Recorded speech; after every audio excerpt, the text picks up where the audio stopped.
Mesdames et messieurs, bonsoir. Merci de nous rejoindre pour ce nouveau numéro de Code 24, le magazine francophone de la rédaction de Futur TV en partenariat avec France 24.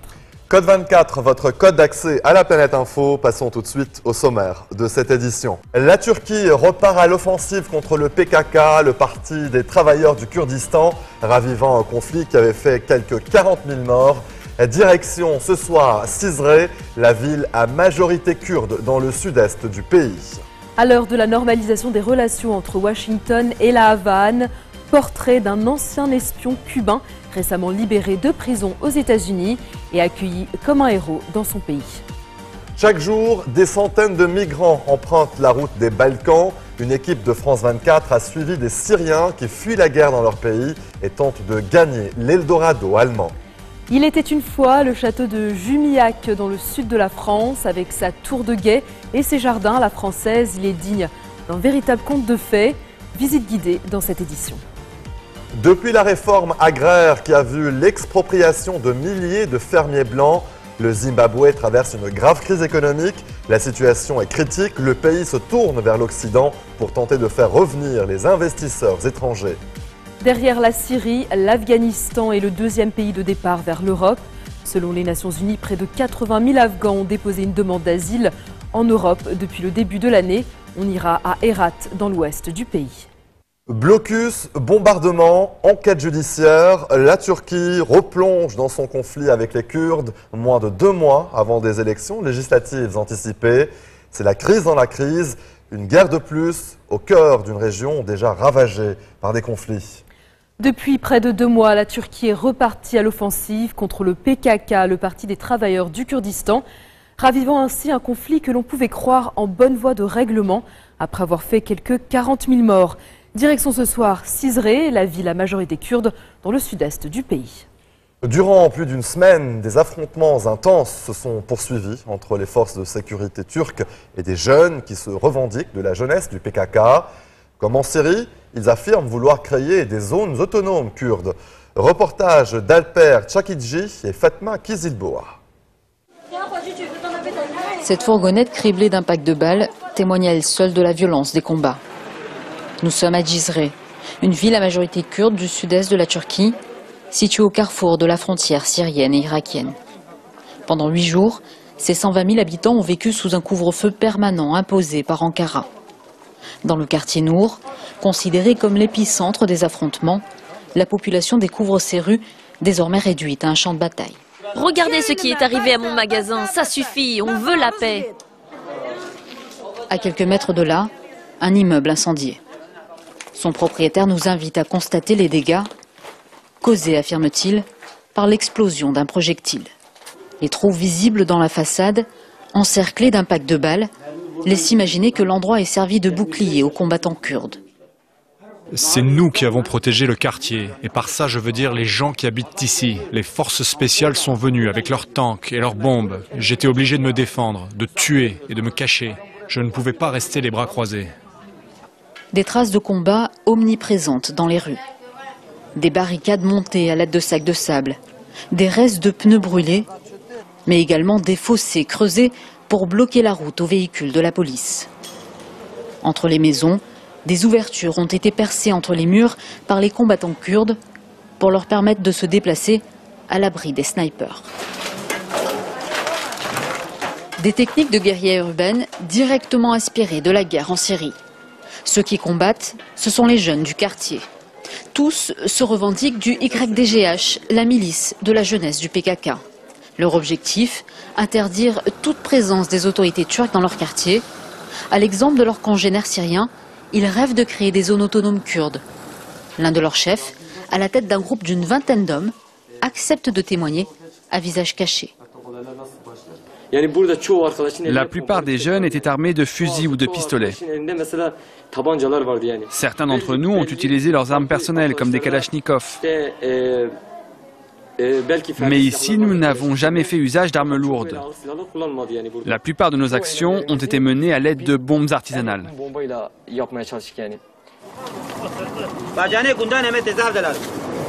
Dans le centre-ville, l'inquiétude est toujours palpable. Les habitants se pressent pour se réapprovisionner. Ils craignent la reprise des violences qui pourrait engendrer l'annonce d'un nouveau couvre-feu.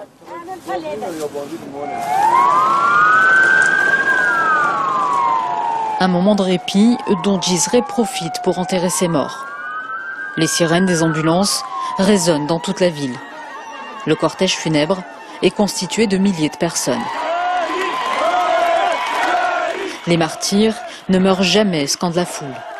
Une mère pleure la mort de son fils. Au total, 21 personnes, dont des civils, ont perdu la vie lors des affrontements.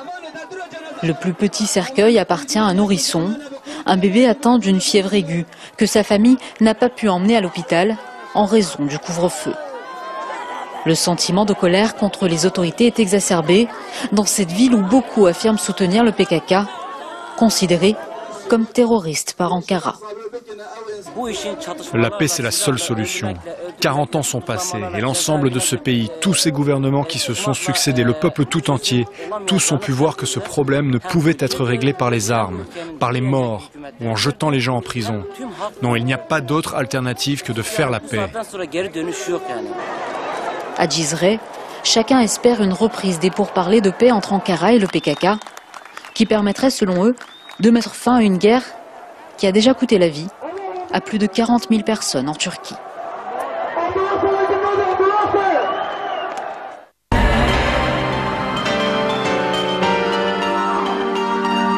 On parle beaucoup du réchauffement des relations entre Washington et la Havane. Une petite fille incarne à elle seule le rapprochement entre les deux pays.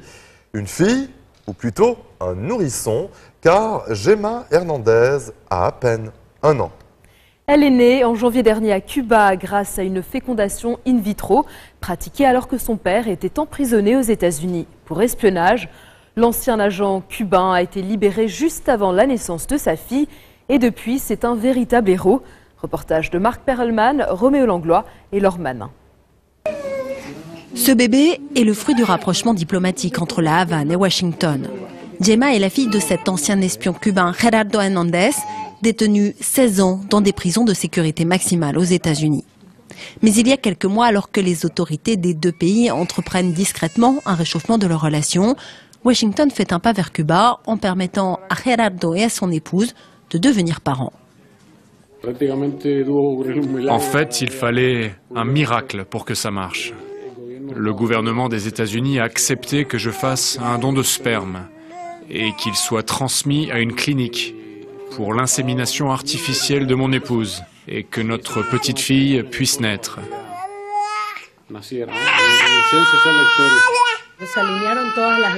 Les étoiles se sont alignées pour qu'il puisse rentrer à Cuba, rentrer avec ses compagnons et que ça arrive 19 jours avant la naissance de notre fille.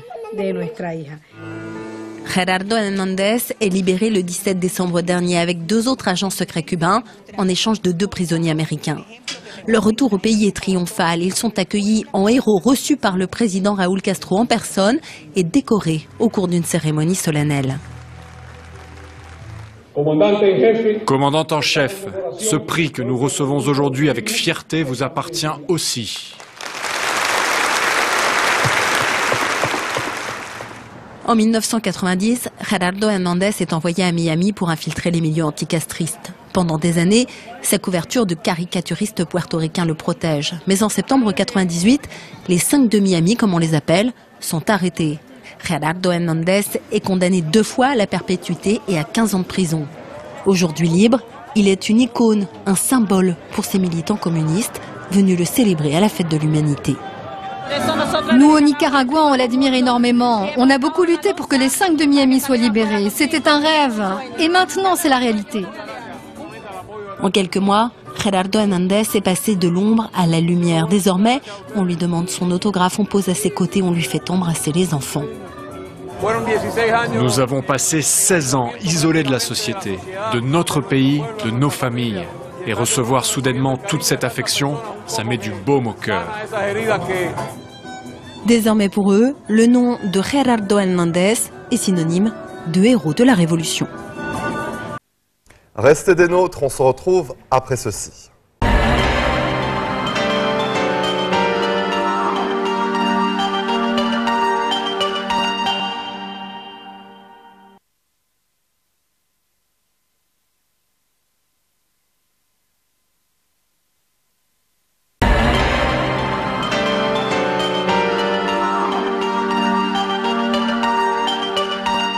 Chaque jour, des centaines de migrants empruntent la route des Balkans, plus longue mais moins dangereuse que la traversée de la Méditerranée.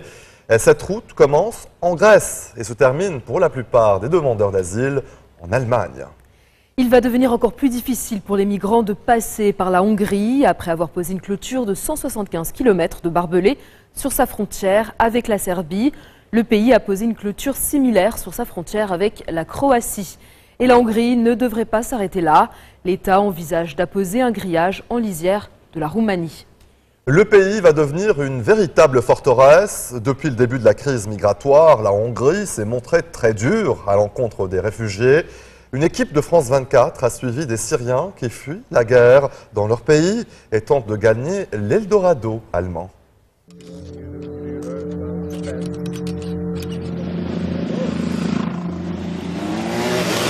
Leur destin va se jouer dans 2 kilomètres. Nous sommes à Orgos, en Serbie, une étape cruciale pour ces migrants qui voyagent depuis des semaines. Ils sont une cinquantaine, des Syriens pour la plupart. Direction la Hongrie, la porte d'entrée dans l'espace Schengen. Rami est tout juste diplômé d'un master de droit. Il a quitté la Syrie début août. Ça a été très difficile et très dangereux. On est passé par la Méditerranée et là, on vient de marcher 6 ou 7 heures de nuit pour arriver à la frontière. Ces hommes et ces femmes se déplacent sans passeport, prêts à...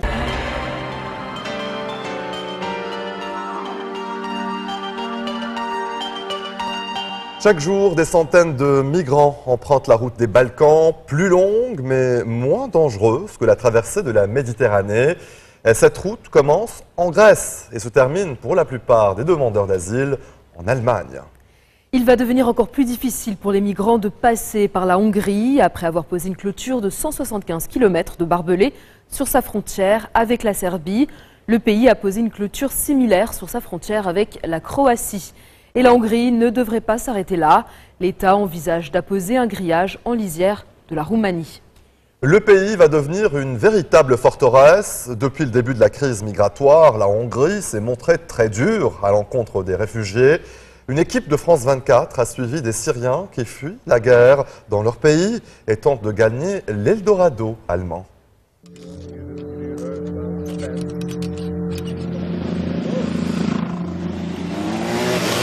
Leur destin va se jouer dans 2 kilomètres.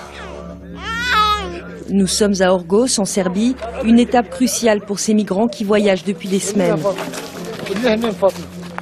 Ils sont une cinquantaine, des Syriens pour la plupart. Direction la Hongrie, la porte d'entrée dans l'espace Schengen. Rami est tout juste diplômé d'un master de droit. Il a quitté la Syrie début août. Ça a été très difficile et très dangereux. On est passé par la Méditerranée et là, on vient de marcher 6 ou 7 heures de nuit pour arriver à la frontière. Ces hommes et ces femmes se déplacent sans passeport, prêts à tout pour leur rêve européen. Son bébé dans les bras depuis des semaines, cette jeune femme ne s'arrête même pas pour allaiter. Tous nous disent avoir fui les bombes. Chez toi, il y avait des bombardements de l'artillerie et de l'aviation? Oui. Ils ont détruit vos maisons? Oui. Que Dieu nous aide tous. Vous allez en Allemagne? Ouais, tout le monde va en Allemagne. Leur route longe ce chemin de fer. Au bout des rails, il y a l'Union européenne. Après 3 heures de marche, épuisés, ils s'arrêtent dans un bois. Nous sommes maintenant à moins d'1 kilomètre de la frontière. Rami repère leur position sur un smartphone. Nous sommes ici et on veut aller là-bas, à Szeged, en Hongrie. Il y a quelques semaines, mon ami est passé par la rivière, mais il m'a dit qu'entre-temps, la police a bloqué le passage. Ces jours-ci, ils sont plus de 7000 à avoir traversé la Serbie. Dans ces forêts, ils attendent le moment propice pour entrer clandestinement dans l'espace Schengen, dissimulés sous les arbres et dans les champs. Nous y rencontrons Samer, il vient de Raqqa en Syrie. Lui et ses amis se cachent depuis 48 heures. eux non plus ne savent pas comment traverser cette frontière sans se faire arrêter. Ils vont prendre mes empreintes et cela rendra ma demande d'asile ailleurs en Europe, en Allemagne ou en France, extrêmement difficile. Je ne sais pas quoi faire. Il y a beaucoup de policiers et il y a cette barrière. Cette barrière de barbelés longe désormais les 175 km de la frontière serbo-hongroise. Sa construction vient tout juste d'être achevée. À Röszke, le principal poste frontière de la région, nous allons retrouver une équipe de Frontex, l'agence européenne de surveillance des frontières. Vlad est roumain, il a été appelé en renfort. Il nous emmène dans cette toute petite salle. C'est ici que se trouve l'un des principaux dispositifs policiers de la région. 3 caméras thermiques qui balaient chacune 6 km de frontières et un seul agent pour les contrôler.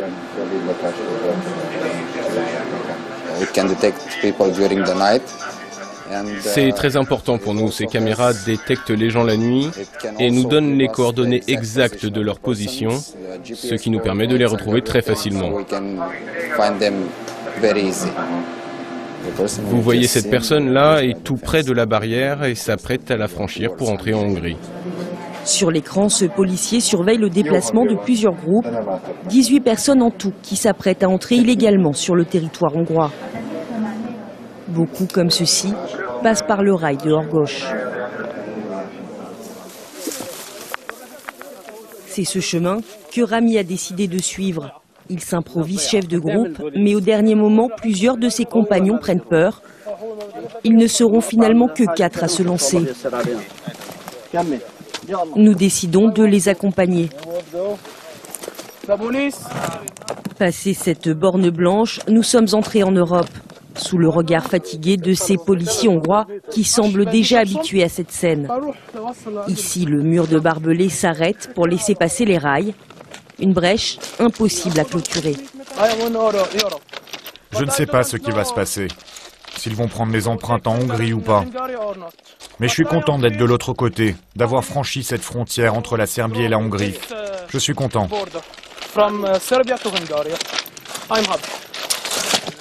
Quelques minutes plus tard, Rami se fera interpeller par une patrouille. Nous le perdons de vue et ne parviendrons plus à le contacter. Quelques kilomètres plus loin, nous retrouvons Vlad et ses collègues de Frontex. Un groupe de migrants a été aperçu dans la petite commune de Moratalom. Il faut qu'on aille très vite, le plus vite possible, parce qu'il y a des voitures qui les attendent et on ne veut pas qu'ils montent avec les passeurs.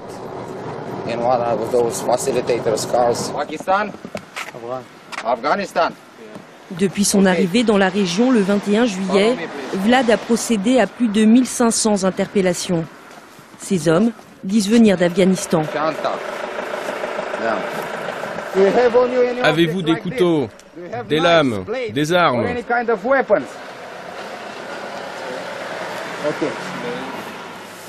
Mets tes mains sur la voiture, mon ami. On a interpellé 85 personnes ce matin, et maintenant ce groupe. Et il n'est même pas midi.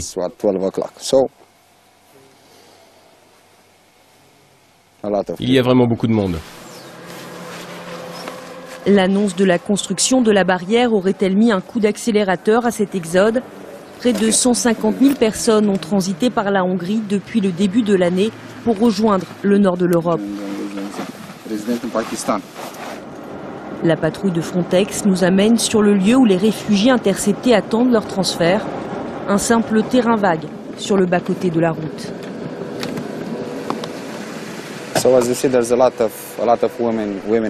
Il y a beaucoup de femmes et d'enfants. La situation est tragique. Il y a 2 semaines, il y avait ici une Afghane avec un bébé qui n'avait pas 15 jours. Il est né sur la route en venant d'Afghanistan. C'est assez perturbant de voir ça. Moi aussi j'ai 2 enfants, alors quand je les regarde, je pense à ma famille. Tous sont ensuite conduits dans un centre situé près de la frontière à Röszke. Aucune caméra n'est autorisée à entrer dans ce camp provisoire, surpeuplé et insalubre. Ce journaliste d'investigation hongrois a réussi à s'y introduire pendant 24 heures en se faisant passer pour un réfugié. Sur ces images tournées au smartphone, des demandeurs d'asile qui dorment à même le sol, des enfants livrés à eux-mêmes. Un matin, ils nous ont réveillés en hurlant « Debout, transport !» C'était vraiment effrayant.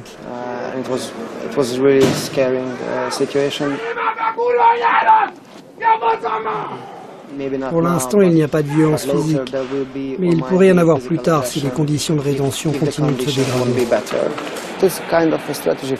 Et il y a une stratégie derrière tout ça. Le gouvernement veut montrer au monde entier que ce pays n'est pas un lieu accueillant pour les réfugiés afin de limiter l'afflux. À leur sortie du camp, au bout de quelques jours, les réfugiés sont amenés par bus entier à la gare la plus proche. Le séjour au centre les a marqués. Ils cherchent un frère, un cousin perdu en cours de route. Des bénévoles les accueillent. J'ai perdu mon frère, je ne sais pas où il est. Ici? Oui, je dois recharger mon mobile. Et essayer d'appeler. Oui, et comme ça, je vais essayer de l'appeler. Certains n'ont pas mangé depuis 2 jours. Tous sont en quête d'informations. Le seul document qui leur a été remis est en hongrois. Il indique le centre de demandeurs d'asile qui leur a été assigné. C'est au centre de Debrecen qu'il faut que tu ailles. Tu vas jusqu'à Segled et tu changes de train. Ici, pas de fonctionnaires de l'État hongrois, pas d'association caritative pour les orienter, juste des habitants de la ville, comme Gabor. Légalement, ils sont censés aller dans le camp. Mais la plupart d'entre eux vont à Budapest et cherchent à quitter la Hongrie. 90% d'entre eux veulent quitter le pays le plus vite possible.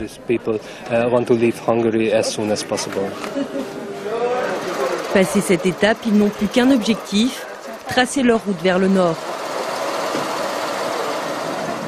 Dans ce train, nous rencontrons Mustapha. Il a laissé derrière lui en Syrie tout ce qu'il possédait.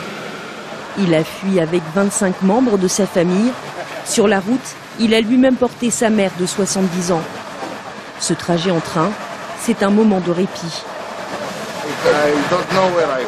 Je ne sais pas vraiment où je vais, mais j'espère trouver des gens pour continuer ma route vers l'Allemagne.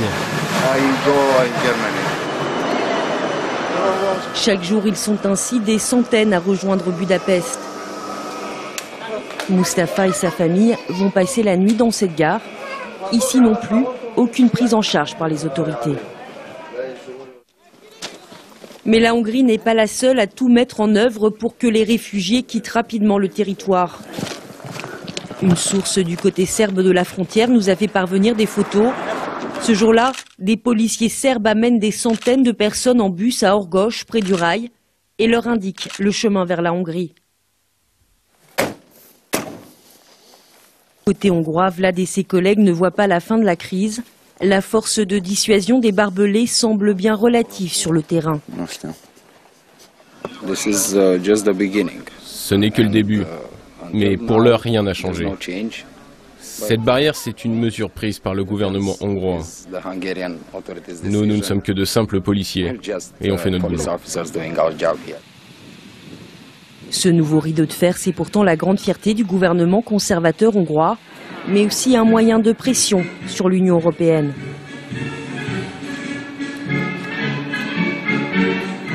Lorsque nous rencontrons le porte-parole du Premier ministre Viktor Orban, il a sous les yeux la liste des budgets alloués à la protection des frontières. Prenez l'exemple de la Pologne, qui n'est pas du tout affectée par la crise migratoire. Eh bien, le pays recevra près de 8 millions d'euros de plus que nous dans les années à venir, et c'est complètement disproportionné quand on connaît la situation à notre frontière. À la gare de Budapest, 2 jours plus tard, Mustapha est toujours là comme des centaines d'autres. Dans cette zone de transit improvisée, ils attendent une information, un train, un contact de passeurs. Chouk est syrienne, elle a 11 ans. Son rêve, finir sa scolarité en Allemagne et devenir médecin. Je suis heureuse parce que nous nous sommes rapprochés de l'Allemagne. Il ne nous reste plus qu'un pays à traverser, mais cela va être très difficile. Parmi tous ces réfugiés, combien sont-ils à avoir atteint l'Allemagne? C'est très précisément d'ici que sont partis les 71 Syriens morts asphyxiés dans un camion de passeurs en Autriche. Nous avons filmé ces images et peut-être croisé leur chemin la veille de leur départ. Vous regardez Code 24, on se retrouve dans quelques minutes. À tout de suite.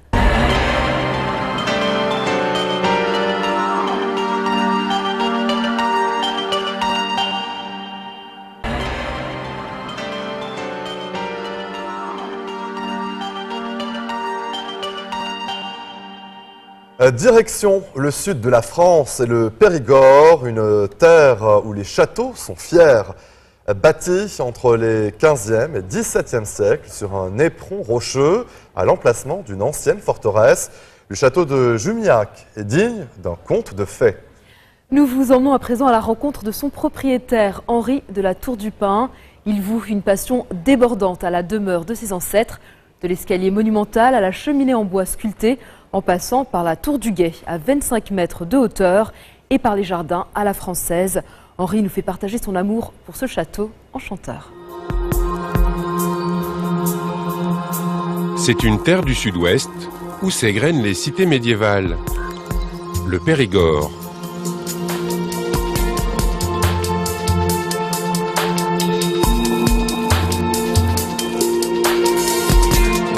À Jumillac, apparaît sur un éperon rocheux un château qui raconte 5 siècles d'histoire, dans une ambiance de conte de fées.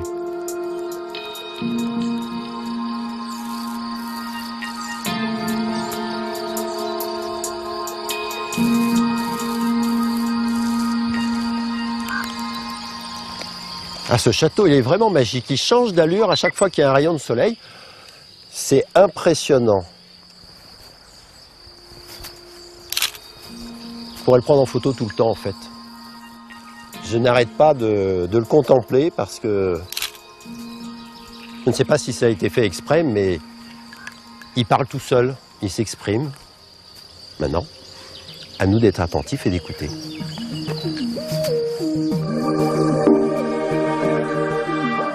Bâti entre les 15e et 17e siècles, à l'emplacement d'une ancienne forteresse, le château entoure une cour d'honneur en forme de trapèze.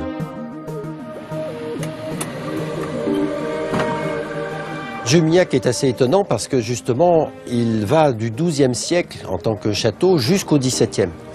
Alors on aperçoit du XIIe ce qui reste d'un premier pan de mur d'une tour qui va être attaquée par Richard Cœur de Lion. Et puis après quoi, les siècles se déclinent. On a à gauche du balcon un premier corps de logis du XIIIe, mais au milieu du bâtiment, on voit apparaître en fait une cage d'escalier Renaissance, une tour ronde du Moyen-Âge, et puis complètement à l'opposé, on a encore un bâtiment, un corps de logis qui date de la fin du XIVe, début du XVe, c'est-à-dire la période des guerres de 100 ans. Géologue et informaticien, Henri voue une passion débordante à la demeure enchanteresse de ses ancêtres. Et pour entretenir les 7 hectares du parc, il est aidé par Liam, un Irlandais tombé amoureux de la région. On ne peut pas rêver d'une plus jolie vue et d'un aussi bel endroit pour travailler. Regardez ça. C'est superbe. C'est fascinant, c'est rempli de mystères. Et tous les jours, il y a quelque chose de nouveau.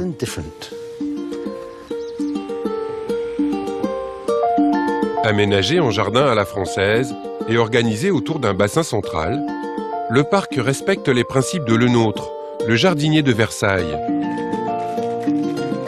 La pièce maîtresse est cette roseraie. C'est magnifique, surtout avec les roses. Je n'arrive pas à croire à quel point elles sont belles cette année. Il y a tellement de parfums différents. Si je pouvais les mettre dans un flacon, ça pourrait même donner du Coco Chanel. Les jardins français sont splendides. J'ai l'impression que tous les Français adorent avoir des fleurs. Et tout le monde apprécie les fleurs en France.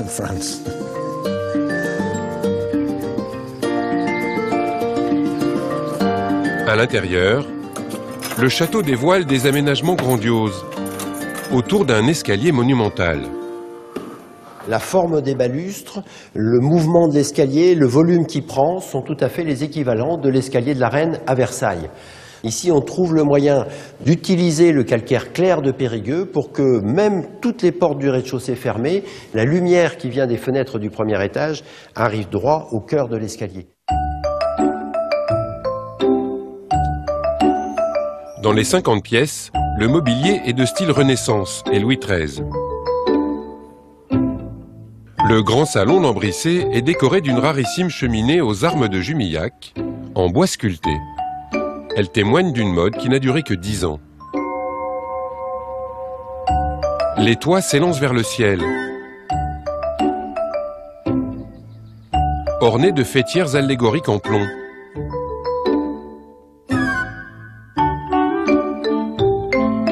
Henri aime les contempler depuis la tour de guet, à 25 mètres de hauteur. Ces toits, ils ont une exubérance extraordinaire parce qu'ils sont comme hérissés sur le château, mais c'est surtout une alternance de cônes et de pyramides, ce qui donne à l'ensemble en fait une stabilité, pour ne pas dire une symétrie. Au premier plan, on a la justice, on voit très bien la croix et puis surtout la balance qu'on ne voit pas d'en bas. Et beaucoup plus près de nous, on a cet ange debout qui tient en fait un livre ouvert sur son bas-ventre et qui symbolise la loi. Il y a quand même une chose étonnante, c'est qu'on est au milieu de nulle part. On est en plein air, au-dessus des toits, et si on regarde à l'horizontale, pour ainsi dire, on pourrait ne pas les voir. Pour quelqu'un qui aurait un côté très poétique, il a de quoi avoir une inspiration ici.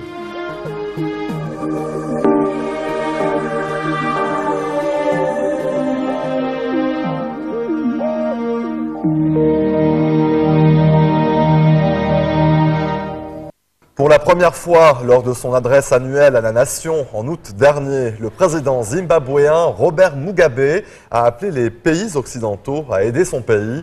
L'économie continue de s'effondrer. Le ministre des Finances, Patrick Chinamaza, a annoncé des prévisions de croissance revues à la baisse de 3,2 à 1,5 %. Les responsables de la Banque centrale tentent depuis quelques mois de reprendre le dialogue avec les institutions internationales. Il leur faut honorer la dette avant la fin du mois. Le pays est en crise, l'injection de nouveaux fonds est cruciale. Les ministres font beaucoup d'efforts pour attirer les investisseurs étrangers à Harare. Le reportage de Caroline Dumais et Stéphane Karsten. Dans la zone industrielle d'Harare, la capitale du Zimbabwe, un nouveau projet voit le jour.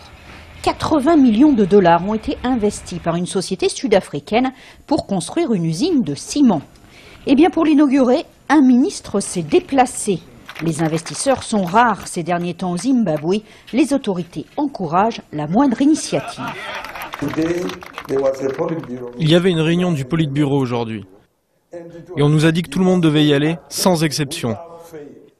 Eh bien, tout le monde y est, sauf moi, parce que j'ai pensé qu'il était plus important d'être ici. Le gouvernement a récemment organisé un séminaire d'investissement dans la capitale. Depuis que les lois d'indigénisation obligent toute compagnie à s'associer avec un partenaire local majoritaire, les sociétés étrangères sont bien réticentes à s'installer au pays de Robert Mugabe. Mais le ministre se veut rassurant. Certes, le climat des affaires peut être affecté par la politique, mais ceux qui connaissent ce pays savent que dans l'ensemble de cette sous-région, le Zimbabwe est le pays le plus stable d'entre tous. C'est un pays bien plus stable que la plupart des autres pays d'Afrique. Robert Mugabe dirige le pays d'une main de fer depuis 1987.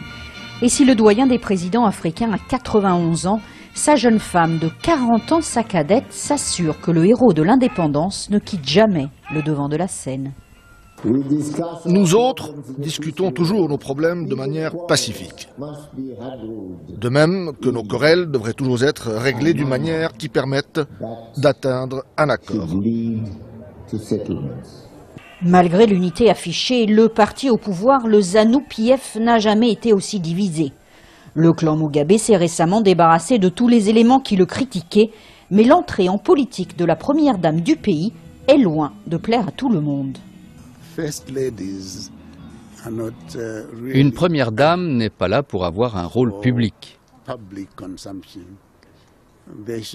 Son rôle est de s'occuper de son mari, d'en prendre soin, de tisser des liens avec les autres premières dames de la communauté de développement d'Afrique australe, du reste de l'Afrique, d'Europe.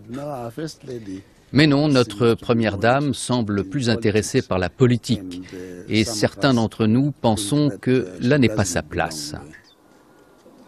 C'est à cause de son franc-parler que cet ancien ministre des services secrets a été expulsé du parti. Il était pourtant l'un des plus vieux camarades de lutte du président Mugabe. Avec les autres victimes des purges, il envisage de créer bientôt un parti d'opposition. En fin de compte, voici les problèmes qui sont posés. Il y a celui de la gouvernance, il y a celui de la cupidité, et enfin, il y a ce manque de préoccupation vis-à-vis des besoins du peuple, les personnes dont vous êtes censés prendre soin. La situation est tendue. À Harare, près de 20 000 personnes ont été licenciées ces dernières semaines. Avec 80% de chômage, le secteur informel est pour beaucoup la seule planche de salut. Dans cette société qui travaille avec la Banque centrale, on fait tout pour ramener au pays l'argent de la diaspora. L'économie zimbabwéenne a une taille importante. Pourtant, il n'y a pas assez de liquidités dans le pays pour faire tourner convenablement cette économie. C'est pourquoi elle dépend désormais des investissements directs venus de l'étranger. Le gouvernement en est conscient. Il a demandé à ses avocats de réviser certaines lois pour rassurer les investisseurs. L'expropriation des terres des fermiers blancs a laissé un bien mauvais souvenir dans la mémoire des hommes d'affaires. Nous étions confrontés à des circonstances exceptionnelles. C'était la révolution et malheureusement il a fallu des méthodes révolutionnaires pour changer les choses. Il fallait le faire. Cela dit, je pense que ce fut le seul moment où la loi n'a pas été respectée. Le pays ne s'est jamais remis de la réforme agraire. Voilà l'un des rares fermiers blancs à encore opérer au Zimbabwe, mais il loue désormais ses terres. La gestion au jour le jour de ses affaires n'est pas facile. Depuis 2002, j'ai dû changer de ferme 6 fois. Imaginez, vous travaillez dans une ferme et puis on vous dit qu'il faut partir et ainsi de suite. Désormais, il est difficile de trouver de bonnes fermes pour l'élevage. Les nouveaux propriétaires terriens sont sans le sou. Ils possèdent la terre, mais n'ont pas les moyens d'acheter des animaux et de les élever. Aujourd'hui, au Zimbabwe, il y a moins d'emplois qu'il y a 50 ans. L'ancien grenier de l'Afrique traverse dans l'indifférence générale l'une des plus grandes crises de son histoire. Conséquence de la crise, les pannes de courant déjà régulières vont encore s'aggraver au Zimbabwe à cause des déficits de production d'électricité, de la diminution des importations et des pannes dans les grandes stations de production du pays. Au cours des derniers jours, la plupart des villes du pays ont connu des coupures de courant pouvant parfois durer jusqu'à 24 heures. Et ces pannes représentent une aubaine pour des commerçants dont les ventes de gaz, de pétrole liquéfié, de paraffine et de générateurs s'envolent. Mais elles ont tout de même de graves conséquences pour l'industrie manufacturière du pays qui tourne déjà au ralenti dans une économie en crise. Restez des nôtres, on se retrouve après ceci.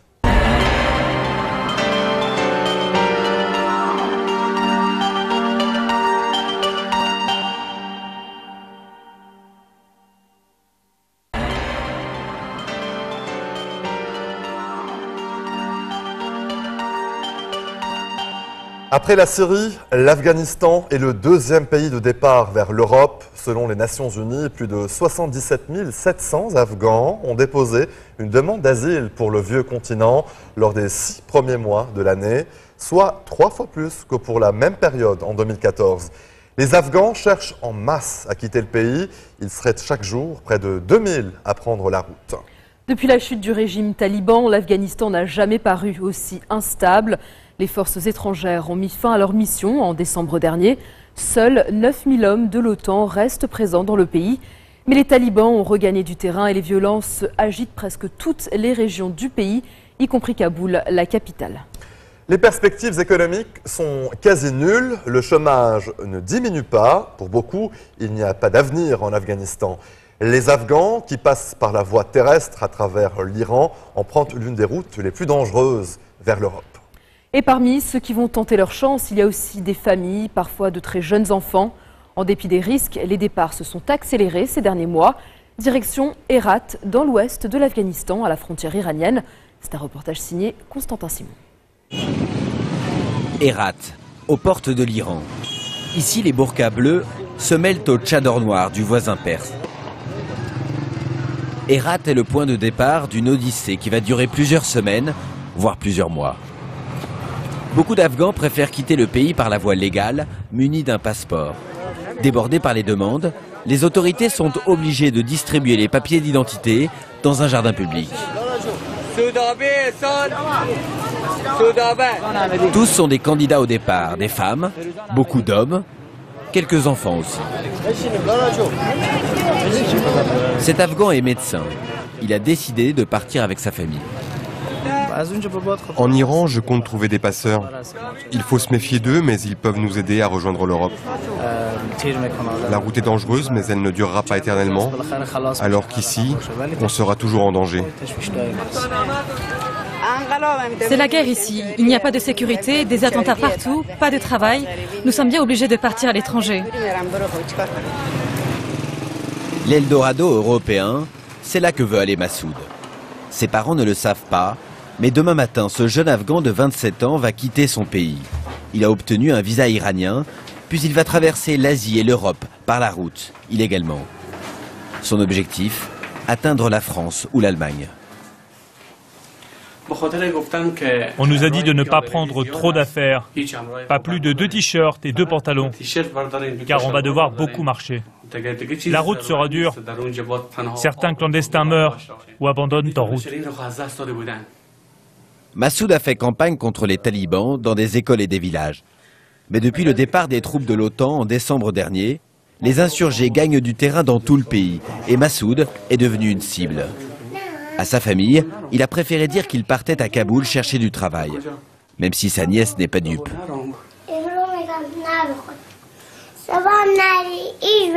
Reste ici. Ne pars pas demain. Ne pars pas, jamais. Je dois aller à Kaboul pour gagner de l'argent. Pour toi. Je dois travailler. Pourquoi? Pour t'offrir des jouets et que tu ailles à l'école. Le lendemain, nous retrouvons Massoud pour le départ. Au revoir, père. Face à son père, il fait bonne figure. Mais dans la voiture, il craque.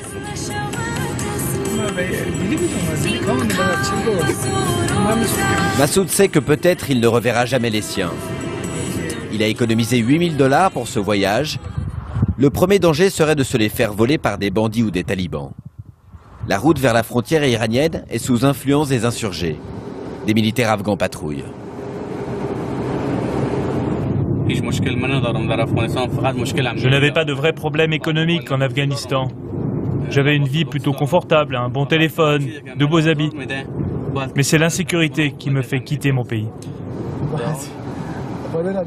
2 heures plus tard, la frontière d'Islam Kala, principal point de passage entre l'Afghanistan et l'Iran. Sur ce seul poste frontière, tous les jours, 300 Afghans quittent le pays, observés de près par les services secrets iraniens. Pour ne pas mettre en danger Massoud, nous le filmons de loin. Aux dernières nouvelles, Massoud est en Turquie, sur le point d'embarquer pour une île grecque à bord d'un bateau clandestin. Il y a ceux qui partent, mais aussi ceux qui reviennent. Chaque jour, près de 1000 Afghans sont expulsés d'Iran. Sans passeport et sans visa, ils avaient préféré faire confiance à des passeurs. On a traversé la frontière illégalement et on s'est fait attraper par les soldats iraniens. On a eu plein de problèmes avec eux. Ils nous ont battus, déshabillés, volé notre argent et nos téléphones. Les gens émigrent parce qu'il n'y a pas d'emploi en Afghanistan. Mais maintenant, nous n'avons même pas assez d'argent pour rentrer chez nous. Une bonne partie de ces refoulés compte pourtant repartir. Retour à Herat. Ici, les hôtels sont pleins de ces candidats au départ, parmi eux des enfants. Assadoullah, 12 ans, vient d'arriver avec son oncle du nord de l'Afghanistan. Tout ce qu'il possède, un sac troué et des habits qu'il a mendiés. Je n'ai pas le choix. Ce sac est pourri, alors j'essaie de le recoudre. Et je vais essayer d'aller en Europe avec. L'histoire d'Assadoullah, celle de tant d'enfants en Afghanistan. Mes parents sont morts, nous sommes tous seuls, 13 enfants. Et je suis le plus âgé des garçons. Alors il faut bien que je travaille et que j'envoie de l'argent à ma famille. J'accepterai n'importe quel boulot à l'étranger. Ces enfants sont très jeunes, donc s'ils atteignent l'Europe, ils auront plus de chances que leurs parents d'être acceptés, de recevoir des aides puis des papiers. Alors, ils pourront gagner beaucoup d'argent. Mais avant cela, seul Dieu sait qui va mourir en Méditerranée ou sur le chemin, crever de soif ou de faim. Malgré les risques, beaucoup craignent plus de rester en Afghanistan. En Europe, les demandes d'asile de réfugiés afghans ont triplé en un an. Et depuis la décision de l'Allemagne début septembre d'ouvrir ses portes, ils sont chaque jour encore plus nombreux.